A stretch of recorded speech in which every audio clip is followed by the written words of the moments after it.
August 15th, 1943.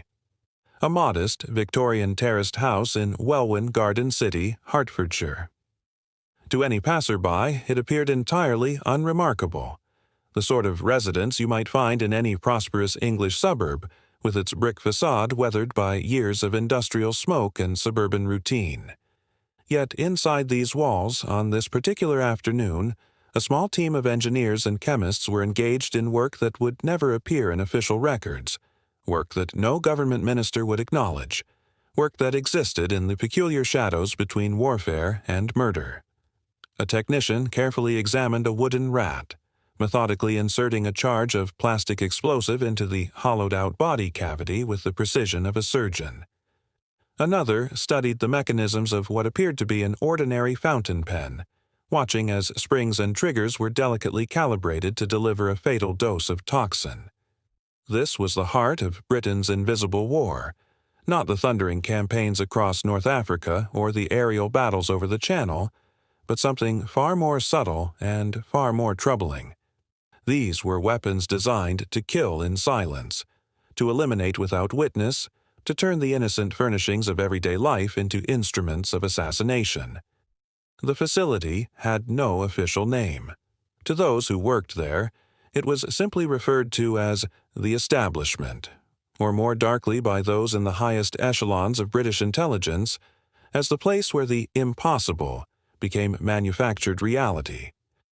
Yet history would come to know it by another designation entirely: the secret laboratories where Britain created the very weapons it publicly claimed to despise. This is the story of how a nation committed to law and civilization decided that winning a war against barbarism required embracing methods so barbaric they could only be developed in absolute secrecy, in facilities hidden from the very government they served, by men who understood they were creating tools that would challenge every notion of morality and international convention. The strategic position in which Britain found itself by 1942 was nothing short of desperate, though most citizens would never fully comprehend the depths of that desperation. The Wehrmacht continued to dominate Europe from the Atlantic to the gates of Moscow. In North Africa, Rommel's forces remained formidable. Japan controlled vast territories across Asia and the Pacific. The possibility of invasion had passed, certainly, but the reality of Britain's position was far more troubling than the average citizen understood. The nation could not defeat Germany through conventional military means. The arithmetic was simply impossible. German industry was far larger, German manpower reserves far deeper, and German scientific research in many fields had advanced beyond British capabilities. Yet surrender was unthinkable. It was in this context that Winston Churchill and his closest advisers began to seriously explore unconventional means of waging war. If Britain could not defeat Germany on the battlefield, perhaps it could defeat Germany through methods that fell outside the traditional rules of warfare. This reasoning gave birth to the Special Operations Executive in 1940, an organization that would grow to employ thousands of agents, commandos, and technical specialists dedicated to sabotage, assassination, and psychological warfare across occupied Europe. But the SOE faced an enormous practical problem. Their agents, operating deep behind enemy lines, required weapons that were utterly different from those carried by conventional soldiers. A Sten gun could kill a sentry, certainly, but the shot would alert others. A grenade might destroy a bridge, but only if the agent could approach it without detection. The Germans had already begun deploying counterintelligence networks so sophisticated that even the most carefully trained agents faced exposure within weeks of arrival in occupied territory. Britain needed weapons that could kill without noise, without obvious evidence, without leaving any trace that would suggest assassination rather than accident. It needed weapons that could be carried past enemy checkpoints, hidden in a woman's handbag, or inside a cigarette packet. It needed weapons that an agent could deploy and escape before anyone even knew a death had occurred. The existing solutions were inadequate. Knives required close contact and left evident wounds. Poisons were slow and unpredictable. Small firearms drew attention. No established arms manufacturer could help because no such weapons officially existed. No government could acknowledge ordering their development because doing so would violate every international convention regarding the laws of war. The challenge seemed impossibly complex: create weapons that did not exist, develop manufacturing processes for items that could not be named, train operatives to use devices that had never been used before, and do all of this whilst maintaining absolute secrecy from the German intelligence services, the International Red Cross, the American government, and ultimately, from most of your own government. It was this nearly impossible mandate that fell to Major Charles Gregson Ellis, a biochemist and inventor who had previously worked on industrial poisons, and his team at the technical section of the Special Operations Executive. Their facility was deliberately positioned in a remote corner of Hertfordshire, carefully selected for its isolation and its distance from major population centers. If anything went catastrophically wrong, and with experimental explosives and untested toxins, catastrophe was always possible. The damage would be contained. The laboratory itself was arranged across multiple secure buildings, each compartmentalized so that no individual worker could understand the complete scope of what was being manufactured. A chemist working on toxins had no knowledge of what the engineers in the next building were doing. The metalworkers never knew the ultimate purpose of the precision mechanisms they were creating. This compartmentalization served two purposes. It maintained secrecy, and it distributed the moral burden of what was being created. No single person would fully comprehend the lethal purpose of their labor. The weapons that emerged from these laboratories represented a radical reimagining of what a weapon could be. Consider the rat bomb, one of the most historically significant creations. Literally constructed from the hollowed corpse of a dead rat, preserved in a convincing state of apparent death, the device contained approximately 200 grams of plastic explosive. The theory was elegant in its brutality. Rats commonly sheltered in the boiler rooms of German facilities, coal bunkers, and storage areas.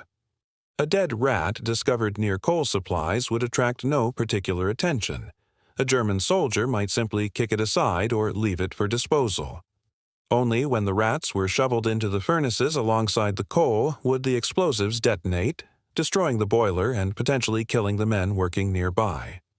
Estimates suggest that had the program reached full operational scale, rat bombs could have destroyed German heating and power systems across occupied Europe. The devices were manufactured with remarkable precision, with each rat body being carefully treated and dried to achieve maximum authenticity. The explosive charge was inserted through surgical openings and the body meticulously sutured and sealed. To the untrained eye, the devices were indistinguishable from actual deceased rodents. Approximately 3,000 rat bombs were manufactured before the program was eventually abandoned, not through moral objection, but because the rats were captured during transit to agents in occupied Europe. The pen pistol represented an entirely different approach to concealment. Disguised as an ordinary fountain pen, the device was approximately 15 centimeters in length and weighed less than 100 grams.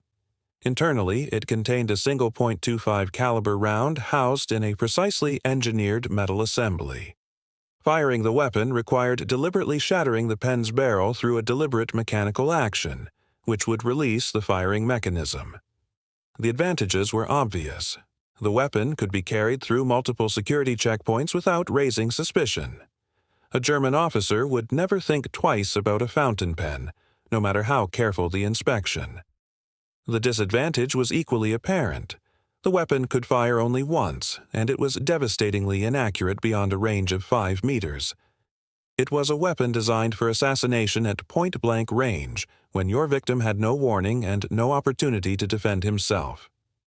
A variant version of the pen pistol was developed that could fire twice using a double-chamber mechanism, though this required even more precise engineering and took years of development. The laboratories also produced what became known as the time pencil, a detonating device disguised as an ordinary pencil stub. These were not weapons themselves, but rather triggering mechanisms designed to detonate explosives on a predetermined delay.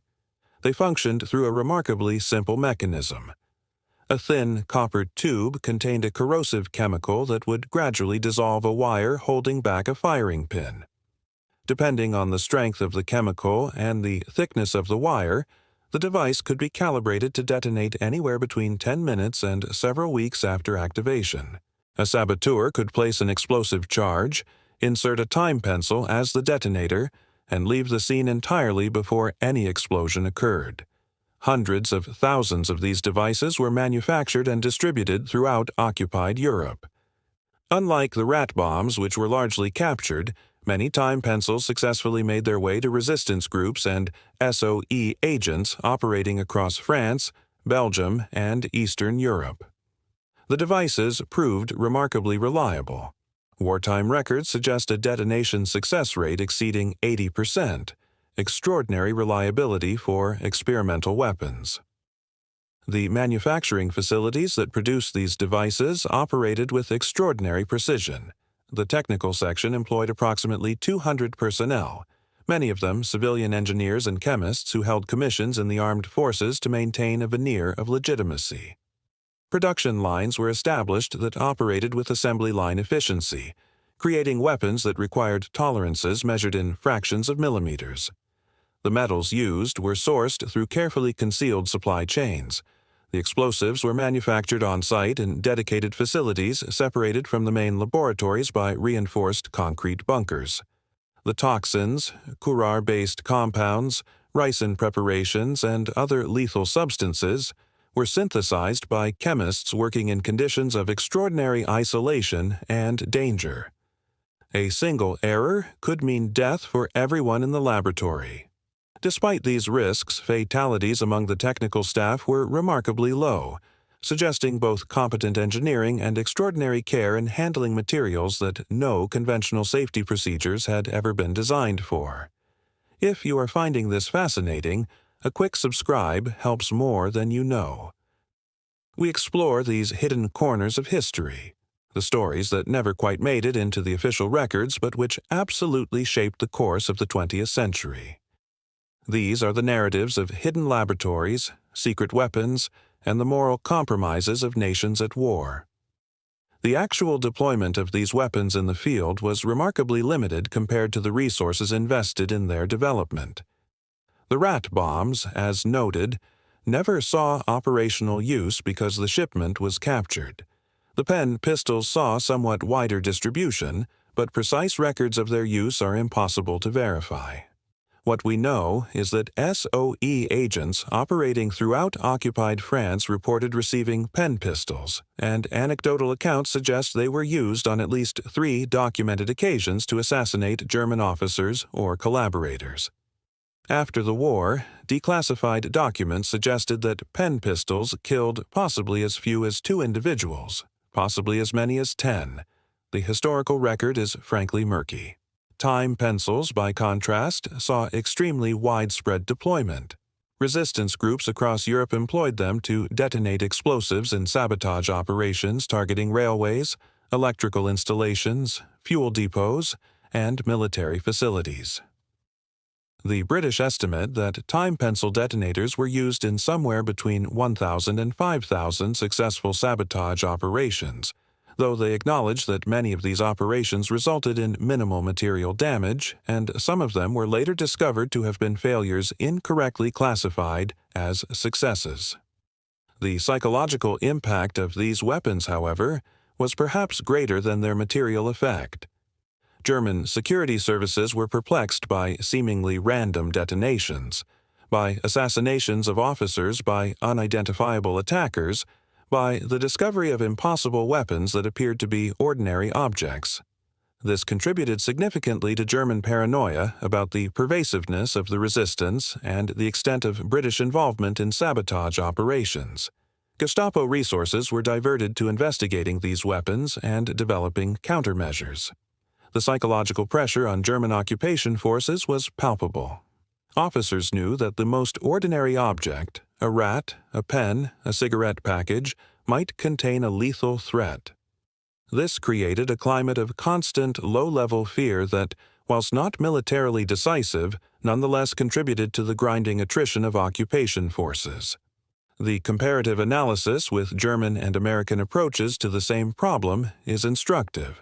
The Germans, despite their formidable technological capabilities, never developed an equivalent program of assassination weapons disguised as everyday objects. This was partly ideological. The Nazi regime did not wish to be associated with methods it considered dishonorable, and partly practical, as the Germans believed, incorrectly, that conventional military superiority would be sufficient to achieve victory. The Americans, meanwhile, developed assassination weapons but typically kept them on a smaller scale and with less elaborate camouflage. American OSS agents were equipped with pistols and poisoned cigars, but nothing quite matching the sheer inventiveness of the British technical program. The Soviet intelligence services were aware of some British efforts, but largely developed their own parallel programs independently. Indeed, after the war, both the Americans and the Soviets would consult captured British documentation and interview British technical staff in order to establish their own equivalent programs. The British weapons, for all their moral complications, were genuinely innovative and represented the apex of assassination technology at the time. The historical impact of these weapons is difficult to assess with precision. They likely killed somewhere between 50 and 200 people, a remarkably small number given the scale of the war and the resources invested. Their material contribution to the defeat of Germany was minimal. The sabotage operations they enabled probably delayed German industrial production by no more than a few weeks in total, and yet their strategic significance was disproportionate to their practical effect. They represented the British determination to fight by any means necessary, to pursue victory regardless of the moral complications involved. They demonstrated that a nation facing existential threat would, when necessary, abandon the conventions it publicly proclaimed. They raised profound questions about the relationship between morality and military necessity that remain unresolved to this day. The surviving examples of these weapons remain one of the most closely guarded collections in British military museums. The Imperial War Museum holds specimens of rat bombs, time pencils, and pen pistols, though public access is restricted and photographs are rarely permitted. Other examples are held in the classified archives at the Secret Intelligence Service headquarters. A handful of devices have been lost or destroyed over the decades. Some were captured by German forces and are now held in German military museums, though exact inventories are not publicly available. The facilities where these weapons were manufactured were comprehensively demolished after the war, though the site in Welwyn Garden City has recently been marked with a discreet historical plaque that acknowledges, without providing any details, that important wartime research was conducted there. The technical legacy of these weapons lives on in ways that are difficult to fully appreciate. Modern military devices, from unmanned systems to precision ammunition, owe something to the innovation and engineering principles that were first developed in those secret laboratories. The compartmentalized manufacturing approaches, the precision tolerancing, the systems for managing dangerous materials, all of these had to be invented from first principles during the Second World War because nothing like them had ever been attempted before. The engineers and chemists who worked at the technical section went on to careers in conventional defense research, in civilian manufacturing, in academic science. They carried with them the knowledge and experience of having manufactured the impossible, having solved problems that should have been unsolvable. Yet the moral legacy is considerably more complicated. Britain, a nation that fought World War II explicitly to defend civilization against barbarism, had itself engaged in assassination programs that would be prosecuted as war crimes if conducted by any other nation. The weapons were developed not by monsters, but by competent engineers and scientists who convinced themselves that the necessity of victory justified the abandonment of conventional morality. This is perhaps the most disturbing lesson of all, not that weapons were created, but how easily reasonable people justified their creation. The documents from the period show no evidence of moral anguish among the technical staff, no record of ethical objections from the engineers designing assassination devices.